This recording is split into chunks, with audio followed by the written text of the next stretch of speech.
Mukesh Pareek BJP नेता और colonel Devanand Gurjar राष्ट्रीय अध्यक्ष हैं पूर्व सैनिक विकास समिति के। कर्नल देवानंद गुर्जर, आज सबसे पहला सवाल आपसे ही, क्या शहीद पर सियासत हो रही है?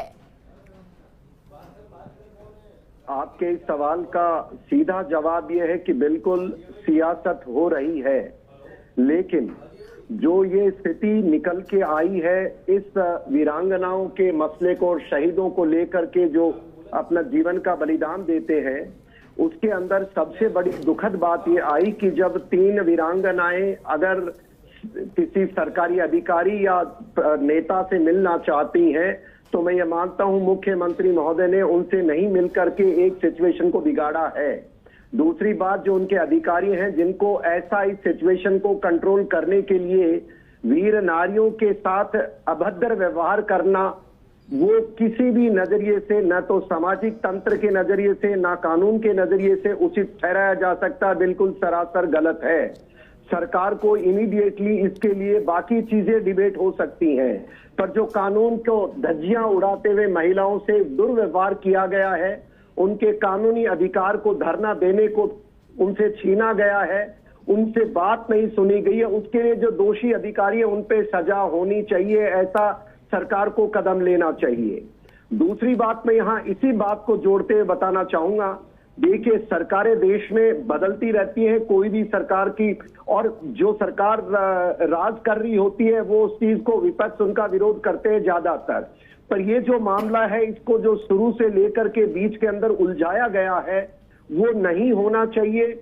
और अब ऐसी स्थिति आन पड़ी है कि अब समय आ गया है राजनीतिक दलों को मिलकर के ये तय करना पड़ेगा कि जब कभी भी कोई सैनिक वीर गति को प्राप्त होता है तो झूठे वादे नहीं करें, ना सेना की गरिमा को कम करें, ना उनके दुख को बढ़ाएं। और जब आप झूठे वादे कर देते हैं कि मैं सड़क बना दूंगा, मैं मूर्ति लगवा दूंगा, मैं ये कर दूंगा, तो वो उनका नतीजा ये होता है कि समाज में एक ऐसा मैसेज गया है जो एक शर्मसार कर रहा है राजस्थान के इस वीर भूमि के लोगों को।